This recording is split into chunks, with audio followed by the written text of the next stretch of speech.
Good afternoon, everyone, and welcome to this Fellowship Friday. And I pray that you had a wonderful and glorious week. I pray that God blessed you and favored you in a way that you needed, not that you wanted, but what you needed for this week. On today, for Fellowship Friday, I want to talk about what do you do when God seems to put you in a time out. We as parents, when we were told that we couldn't no longer spank our children and discipline them in that way, we had to come up with other ways to discipline them. Me as a parent, I still kind of use that old-fashioned, you get your bottom spanked, spare the rod, spoil the child kind of mentality and thought process when I, discipline my children and, my grandchildren and stuff like that. But I want to say that when we had to go to the timeout, when we had to put a child in a separate area and let them think about what it was that they were doing and what they were, their actions and their behaviors. But what do we do when God puts us in a timeout, when he or she wants to fellowship with us? Sometimes we're going so fast and we're doing so much and we're in so many things that we don't hear his or her voice. And so sometimes they have to stop us and slow us down and put us in a place that allows us to hear his or her voice. So what do we do in that time that they put us in a timeout?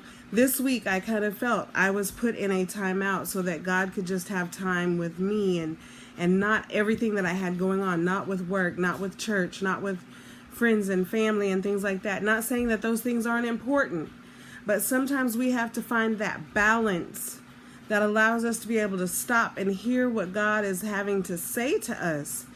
And so they will put us in a timeout. It's not to punish us, it's not to harm us, it's not to hurt us, but it's to give us a download and to give us the information and the instructions that we need for the next thing that we're supposed to do.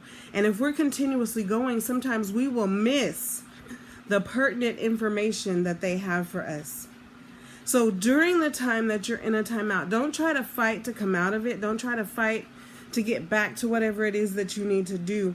But know that in the end, that when you get through, when you finish, when you come through all of this, that you will be able to hear and know and discern that you heard the true and pure voice of God. Allow yourself to have that timeout. See, what we have to explain to our children why we're in timeout. But we as adults, when God puts us in a timeout, we know why we're in a timeout. We've just been doing too much.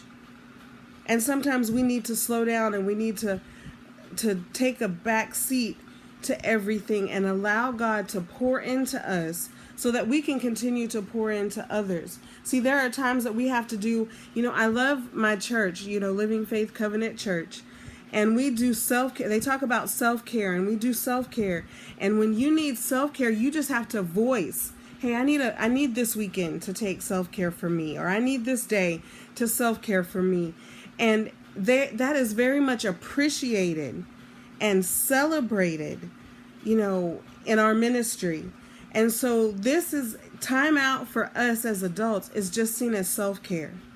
So don't feel bad when God puts you in a place where you just have to stop and listen and allow the voice of God to speak to you, comfort you, and give you peace and download into you. So on this hashtag Fellowship Friday, hashtag hold on, I'm going to put Jesus on that. Remember that timeout is not to punish you, but timeout is to give you a fresh and new perspective. Have a wonderful day, and I will see you on tomorrow.